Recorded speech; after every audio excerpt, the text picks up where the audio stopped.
quando eu tinha 15 anos, eu vivia oprimido como milhares e milhares de jovens negros, sem nenhuma oportunidade, sem nenhuma possibilidade de estudar e dar um salto qualitativo. Hoje, transcorridos aí mais de 60 anos, não é? Hoje as coisas deram um salto que eu não sei para onde estão caminhando, mas não é mais aquilo.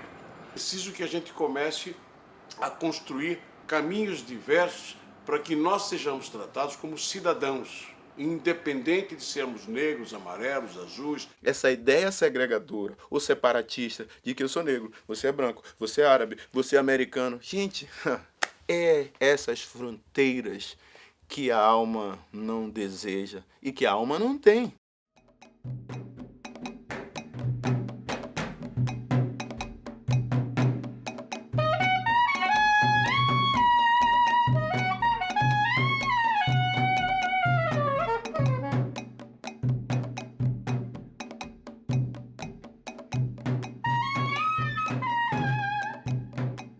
O Brasil é um país com mais de 200 milhões de habitantes, uma terra formada por indígenas e imigrantes que vieram de várias partes do planeta, principalmente da África, durante um período sombrio da humanidade, o tráfico transatlântico, que trouxe cerca de 5 milhões de africanos escravizados que ajudaram a moldar o país com a maior população negra fora do continente africano. Os primeiros africanos que chegaram ao Brasil, de que temos conhecimento, vieram via Portugal.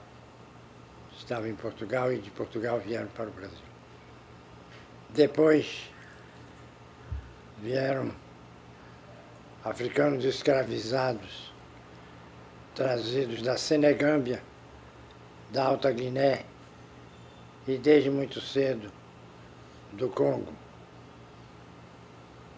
sobretudo do noroeste da atual Angola, que era o centro do Reino do Congo. Há um capítulo extraordinário da história da humanidade que é pouco narrado e que deve ter um espaço bastante amplo na história dessa que foi a maior das imigrações forçadas que a história conheceu, que foi a imigração forçada de africanos para as Américas. Não se pode escrever a história do Brasil, nem compreender o Brasil, sem uma presença africana muito clara e que chega longe desde cedo. Dizia Herbert Baldos que quanto mais se entrava para o interior do Brasil, mais se ficava índio, ficava-se também mais africano.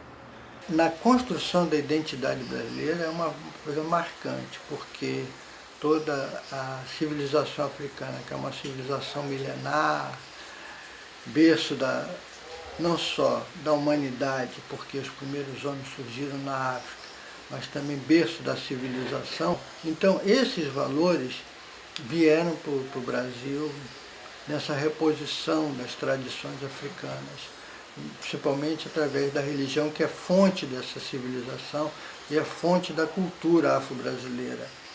E nessa cultura brasileira marcada pela presença africana, em todos os gêneros de literatura, música, a construção do futebol arte brasileiro, que marca demais a identidade nacional, a presença do negro em várias dimensões da sociedade brasileira, em termos de cultura, as escolas de samba, a capoeira, a afinidade de instituições, de linguagens, entendeu?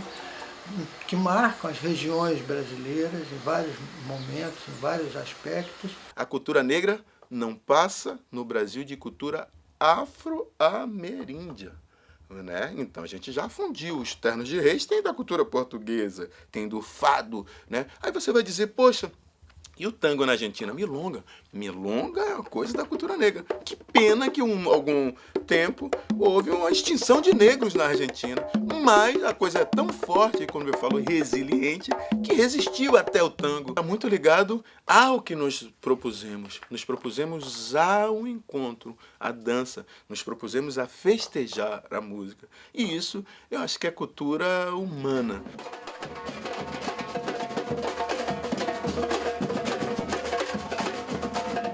Hoje, segundo o Instituto Brasileiro de Geografia e Estatística, 53% da população é negra.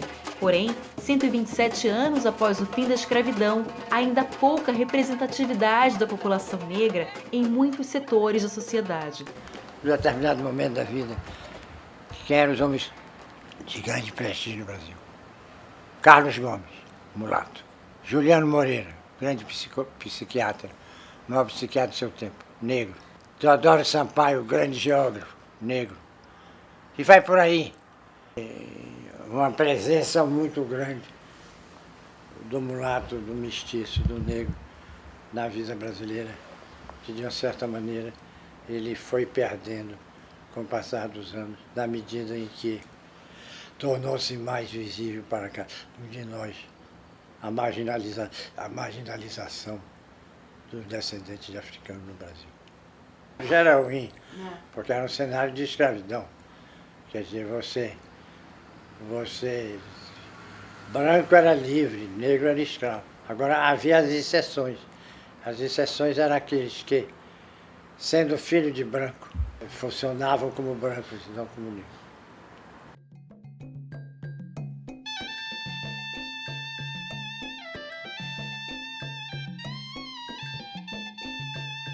No período pós-abolição da escravidão, a gente tem a organização do movimento negro, do que a gente hoje conhece como movimento negro, sempre lutando por acesso a bens básicos, né, a direitos essenciais. Então, enquanto, por exemplo, a população migrante, já naquele momento histórico, classe trabalhadora, lutava por melhores condições de trabalho, a população negra, ex-escrava e seus descendentes lutavam para acessar esse espaço de trabalho mesmo precário. Acesso à educação, garantias de direito da saúde, moradia. Isso sempre acompanhou a vida da população negra de maneira geral. O combate à disparidade entre negros e brancos, que ainda permanece em toda a vida social brasileira, ganhou muitas vozes, representantes importantes como, por exemplo, Abdias Nascimento. O legado do Abdias é trazer ao Brasil o questionamento e as propostas de melhoria da situação dos descendentes de africanos, das pessoas negras, na sociedade brasileira, que é uma sociedade muito racista, que não se percebe como racista. E esse dilema faz com que a sociedade resista à ideia e às propostas de ações efetivas para combater o racismo. O Abdias vai levar ao Congresso Nacional várias propostas e, sobretudo, o tema, né? O negro no Brasil, o racismo no Brasil, a necessidade de combater o racismo no Brasil. E os colegas dele não se acostumavam a ouvir falar disso. Então, ele abriu muito o debate ali e fez as propostas sobre ação afirmativa, que ele chamava de ação compensatória, focalizando a questão mesmo histórica, e tanto na educação, como no mercado de trabalho, como na justiça, né, com a definição do racismo como crime, no projeto dele de lesa humanidade. O mito da democracia racial é uma ideologia. E as ideologias são construções intelectuais que são feitas com algum fim. E o fim dessa ideologia da democracia racial é apresentar uma visão de harmonia aqui no Brasil entre as raças e as classes sociais para mascarar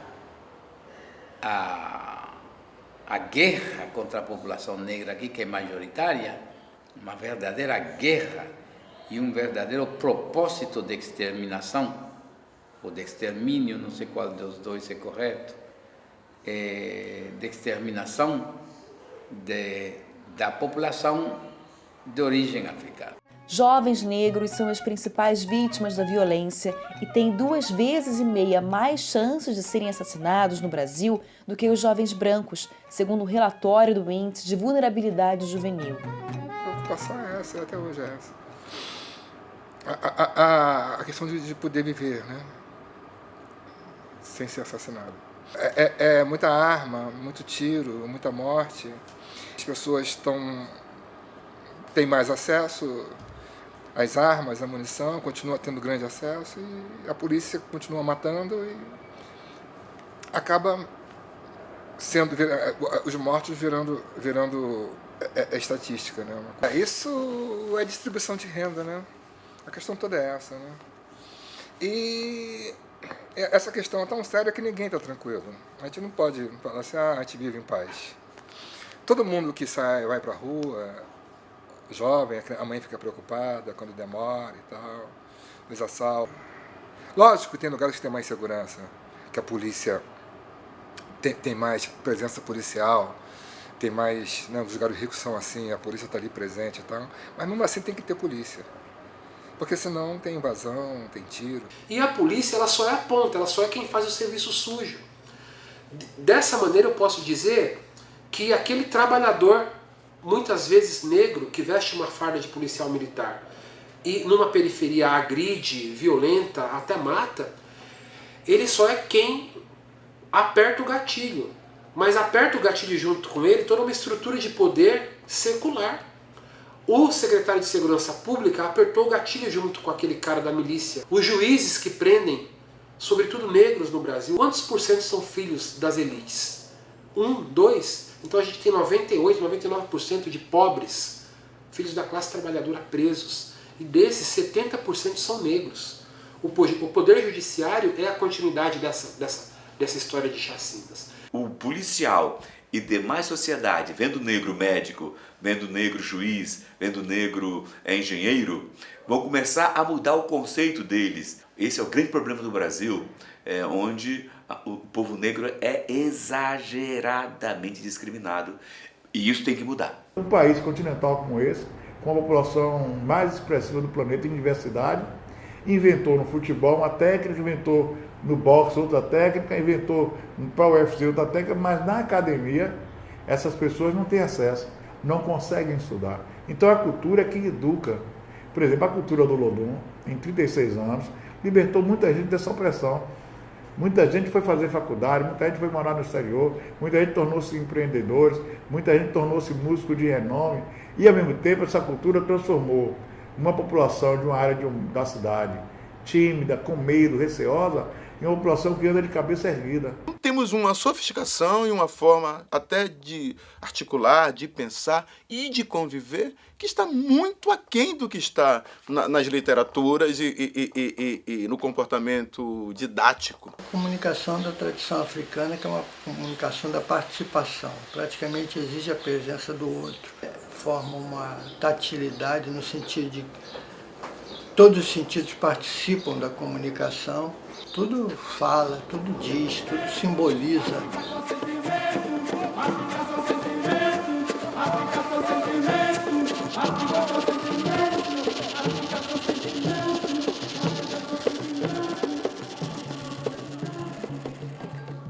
Na literatura, Carolina Maria de Jesus foi fonte de inspiração para brasileiros e principalmente brasileiras. Lançado em 1960, o seu diário chamado Quarto de Despejo virou best-seller. Obstinada, a hoje considerada uma das mais importantes escritoras negras do país, sustentava a família com a venda de lixo reciclável e ensinava aos filhos o gosto pela leitura. Tinha que limpar São Paulo do pessoal da rua, né, dos pedintes. Então, colocaram num caminhão e jogaram lá na favela do Canindé. Por isso que ela fala, quarto de despejo, né? Eles foram despejados. Então ela começou, ela mesma construiu o barraco, e ali ela escrevia. Podia faltar comida dentro de casa, mas não faltava leitura, não faltava livros. Ela lia, ela contava histórias, ela fazia de tudo pra gente ir pra escola. O maior sonho dela é que tivesse uma filha professora, né?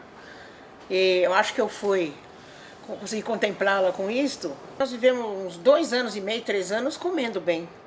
A vida inteira foi passando fome, né? Mas, tirando esse lado de dinheiro que não é tão importante, o que eu mais tenho orgulho é o legado que ela deixou, né? Porque várias Carolinas, eu tenho ido nessas palestras, várias Carolinas, a maioria com a mesma história. Filhos, criando sozinha, escrevendo, trabalhando e escrevendo nas horas vagas. E eu sinto assim muita emoção dessas mulheres. E elas falam, olha, estou me espelhando na sua mãe. Há 12 anos nascia a primeira faculdade idealizada por negros, onde 90% dos alunos são negros autodeclarados. A Zumbi dos Palmares, que carrega o nome do maior herói negro nacional, é a primeira instituição de ensino superior voltada para a inclusão do negro na América Latina. Nós precisamos criar condições e reunir as energias que permitam que, do ponto de vista simbólico, a gente saia do lugar que está determinado, enfim, de um sublugar. E nós, então, pensávamos que era preciso ousar. E a ousadia partia do conhecimento de que os limites eram quase que insuperáveis, e mesmo que a empreitada se colocava como um traço de imponderabilidade, mas que ir adiante significaria, então, dar um salto daquele lugar que estávamos. E, nessa perspectiva, eu acho que a Zumbi dos Palmares se colocou, primeiro, como um agregador, né, uma centrífuga, onde as energias convergiram. Segundo, ela conseguiu, através do alinhamento de uma série de formadores de opiniões, negros ou não, se constituir como uma ação de impacto relevante, de importância significativa, e ela conseguiu, da mesma maneira, no seu desenvolvimento, puxar o tema. A gente discutia lá embaixo, lá no raso, e com a universidade a discussão teve que subir, como se diz aí na gíria, a régua, de modo que as pessoas se juntaram para discutir, e depois da Zumbi, o que mais? Né? Um ministério, a governança, a presidência do país, ou os postos nas estatais, ou as grandes realizações econômicas, financeiras, enfim. Eu acho que ela fez com que a mentalidade subisse bastante nessa perspectiva. É raro o estudante de nível superior que ele consegue sair da universidade sem um choque de viver no mundo acadêmico branco. O mundo acadêmico branco brasileiro, ele é super excludente. Você só termina o curso de medicina se você tiver dinheiro para a internet, para livros espanhóis, livros em inglês, carro, não pode trabalhar. Então, esse é o mundo que nós vamos ter sempre necessidade de médicos. Esse é o mundo que os nossos economistas, no geral, eles pensam muito na questão monetária do país. Por uma série de limitações e uma série de particularidades na trajetória histórica, o negro esteve sempre refém, principalmente do poder público, das instâncias públicas e privadas, onde eles construíam agendas e eles determinavam essa agenda, de modo que só competia ao negro ser o coadjuvante. A gente quase que se colocou como um espelho para que todo o resto da comunidade, para que todo o resto do nosso contingente de negros pudessem quase que sofrer um processo de despertar. Sim, é possível. A política de cotas nas universidades começou a ser testada em 2003, mas apenas em 2012 virou lei garantindo a reserva de 50% das matrículas nas 59 universidades federais e 38 institutos federais. De acordo com o Instituto Brasileiro de Geografia e Estatística, o percentual de negros no ensino superior passou de 10,2% em 2001 para 35,8% em 2011. Nesse cenário está inserida a criação da Universidade da Integração Internacional da Lusofonia Afro-Brasileira. A Unilab é produto do conjunto das ações afirmativas que vêm sendo desenvolvidas no Brasil desde os anos 90, tendo maior incremento a partir de 2000, após a posse do presidente Lula. há toda uma negociação, uma discussão de que é papel de governo e do Estado promover a igualdade racial. Em 2003 foi criada a CEPIR, a Secretaria de Promoção da Igualdade Racial, que eu tive o prazer de ter sido ministra por 6 anos. E dentro das ações e proposições que a CEPIR passou a encampar, educação sempre foi um tema extremamente importante. Em relação à Lei 10.639, toda reflexão em relação à necessidade de inserção dos negros na educação, tendo a compreensão de que a inserção no sistema educacional é uma porta para direitos. Tudo isso levou a mudanças importantes, como o ProUni, que é o Programa Universidade para Todos, que coloca no cenário das universidades privadas no Brasil as bolsas para inserção de negros, indígenas, os pobres em geral. O debate sobre cotas nas universidades desvendou um Brasil que parecia não existir na mesma intensidade que foi apresentado. As falas que eram apresentadas no processo de debate sobre as cotas eram do emocional ao mais firme preconceito e discriminação. Por exemplo, por que os negros precisam de cotas para as universidades? Nós não estamos falando de direitos iguais? Só que não se considera os 5 séculos de não inclusão. As coisas, como se aplica isso no cotidiano, pode ser ou pode não ser certo, mas aquela ideia de que o ser humano deve controlar o seu destino e controlar o seu destino em solidariedade com os outros, que a solidariedade é uma função imprescindível do ser humano, que sem solidariedade o ser humano perde fundamentalmente aquilo que faz dele um humano e se converte em uma fera. Nós temos sim alguns bravos e importantes professores jovens, né, negros que estão atuando dentro das universidades, mas ainda é um percentual ínfimo. A quantidade de negros que entra na faculdade pública brasileira está crescendo e a quantidade de brancos cresce mais ainda. Portanto, o fosso entre brancos e negros está cada vez maior no acesso à universidade. Então, foi uma vitória, só que essa vitória está causando uma realidade que nós vamos ter que recompactuar a questão da inclusão.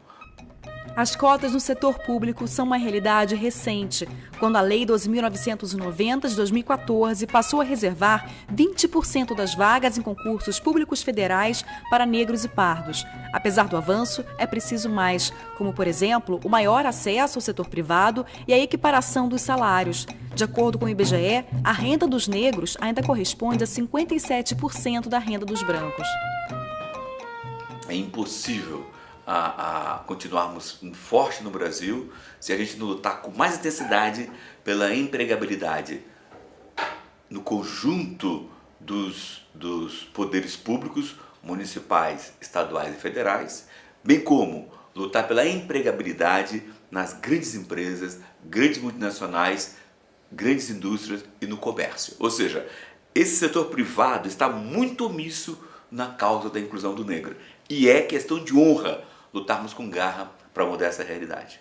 A gente precisa apostar muito seriamente, muito fortemente, ainda no tema da inclusão social em várias esferas. E aí pensar a educação, que tem sido o carro-chefe dessa discussão por dentro dos movimentos sociais negros, mas dá muita ênfase ao campo do trabalho, ao campo da saúde, ao campo do lazer, que tem sido deixado de lado, isso é fundamental para a estratégia de sobrevivência das populações negras, ao tema da intolerância religiosa, que a gente precisa exterminar de uma vez por todas, e com muita força. Eu acho que a gente tem que centralizar nosso discurso, de maneira geral, na juventude negra. Vai ser muito difícil, por não dizer impossível, a conseguir os objetivos da década internacional dos afrodescendentes, que son 3: reconocimiento, dos afrodescendentes, justiça para os afrodescendentes e desenvolvimento sem a participação dos jovens. Os jovens têm muito a fazer, têm muito a dizer para avançar essa causa. Ao mesmo tempo, nós consideramos que é muito importante criar espaços de diálogo, que esses espaços possam ser levados a outro nível, a nível do engajamento com os governos e com a comunidade internacional. A história é uma história de resistência, de luta, de beleza, diferente dessa história que nos ensinaram, né? Eu, historicamente, sou a resistência do meu povo, né? Aqui na sua frente não está só um professor negro. Eu sou aquele que foi escravizado, que foi trazido da África como trabalhador compulsório. Eu morri no caminho, eu sobrevivi, eu organizei todas as lutas no Império e na colônia, eu fui de liderança dessas lutas, eu fui bucha de canhão. O que eu aprendi com as dores que a escravidão nos trouxe? Eu aprendi muito sobre a capacidade de que eu sou um homem, e sou um homem como os pássaros. Minha pele tem vários tons, tem várias cores. Quando nós falamos da cultura, nós estamos falando de uma frase de um africano muito emblemático, Amílcar Cabral, o libertador da Guiné-Bissau e de Cabo Verde, que admitiu a cultura que era uma arma fundamental. Ele, para a Guiné-Bissau e Cabo Verde, ele adotou esse padrão, a cultura é a arma. Escreveu um artigo, que virou um livro depois, A Arma da Teoria, em que dentro desse livro tinha um capítulo, Unidade e Luta, que ele falava para a Guiné e para Cabo Verde, para a liberdade, é a cultura brasileira, é o reencontro. Nós precisamos estar juntos, fazer entidades que atuem intensamente dentro das universidades, para que o jovem negro que chega com consciência quase que zero de negritude comece a andar nessa direção e poder ser um negro convicto. Nós lutamos muito e colocamos negro na universidade. Só que essa fábrica de fazer profissionais está defeituosa. Só enxerga para um lado, que é o lado eurodescendente.